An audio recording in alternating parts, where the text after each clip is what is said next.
Hello and welcome to Enneagram and Coffee, the podcast. I'm your host, Sarajane Case, and I am so happy to have coffee with you today. I am so excited to talk with you today about one of my favorite theories in the Enneagram. Before we dive in, I want to talk a bit about theories surrounding the Enneagram in general and why I refer to them as such. Occasionally, I get a comment or a DM that says, "I can't believe you entertain the idea of tri-types." And then someone else will say, "Until you dive into tri-types, you aren't teaching the true Enneagram." It's funny how both of these commenters feel equally entitled to their understanding of the Enneagram and equally perturbed that I don't put a stake in the ground on either. The reality for me is that all of this is theory. All of this is intended for personal use. Therefore, I will entertain all of it, and I will take and work with what makes sense for me in my journey, and I encourage you to do the same. I am very skeptical of anyone who claims to have all of the answers, especially on this particular topic. There are so many different schools of thought that are conflicting, and I enjoy the role of bringing information to you and allowing you to decide for yourself how it fits into your own understanding of you. With that, I want us to explore the work of Sandra Maitri. Now, I'm not 100% sure if that's how we pronounce her name because I've only seen it written, but I do love her work. So we're going to explore the work of Sandra Maitri. She wrote the books Enneagram of Passions and Virtues, as well as the spiritual dimension of the Enneagram. One of the theories she kind of brought to the forefront is the theory of the soul child.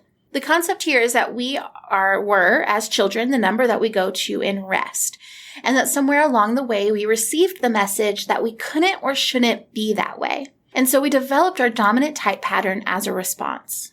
Have you heard of the idea of being true to and honoring your inner child? It's a common concept in the work that we do in self-help land, and the idea that the more grace and permission we give to our inner child, the more healed and true to ourselves we can be as adults. Soul child theory really plays nicely into this. The idea that deep down we are our soul child and we're covering it up with our type pattern kind of plays into that idea really well. What this can look like by type, in my opinion, is at Enneagram 1s, in rest, move to type 7. And so kind of like beneath this very kind of self-controlled, contained type 1 is a little bitty 7 who just wants to explore and play and go after everything they want. But somewhere along the way, they received the message that there's a proper way to do things. And so they kind of restrain themselves.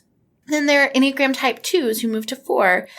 Now beneath every, very generous, loving, open, kind type 2, there's a little 4 who tries in every way possible to express their needs and desires, but never quite felt like they were enough. So they learned to feel like they were enough through serving and loving others. If they served in love, then they'd receive love.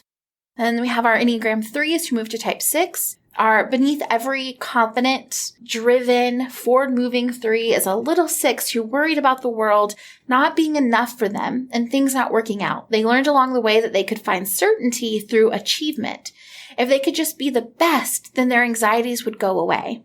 Or Enneagram 4s who move to type 1. Beneath every unrestrained, original, emotionally connected 4 is a little type 1 who just wanted to be good, that desired to control themselves and the world around them and seek to be assured that they are doing the right thing. Yet somewhere along the way, they learned that no matter how hard they tried, they'd never be good enough. And if they couldn't be good, they would at least be special and prove to the world through that method that they were meant to be this way. Or 5s who move to 8, these self-contained, non-assertive, kind of hidden in the background type 5s. There's inside of them is this vivacious little 8, an unstoppable, highly territorial and aggressive 8 who isn't afraid to go after exactly what they want. But somewhere along the way, they learned that it wasn't appropriate to make a fuss or demand what they want, so they learned to internalize and hoard over demanding and taking. Or our 6s who move to 9. Underneath every 6 who's vigilant, insightful, tries to tell the future and see potential risks or problems is this tiny little 9 who is relaxed, easygoing, not overly concerned about potential threats. Somewhere along the way, the 6 learned that it wasn't safe to be so relaxed, and they started to keep their eyes out for potential threats and pitfalls as a way to maintain their safety. Or our 7s who move to 5, beneath every charming, engaged Freedom-seeking 7 is a little 5 who craves time to themselves, time with their thoughts, and wants space to think and explore internally and not share their resources. But somewhere along the way, they learned that they needed to keep the joy up in order for things to be okay. So they learned that if they keep their minds happy and ignore their pain, they can ensure that their needs get met. Through happiness, they can keep people from prying.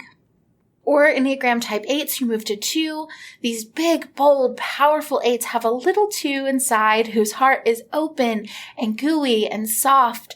Someone who cares too much about what others think and lacks an intrinsic sense of self-worth. Somewhere along the way, the 8 learned that being this soft and open meant getting destroyed or eaten up, so they built a defense and became powerful as a way to make sure they were never controlled.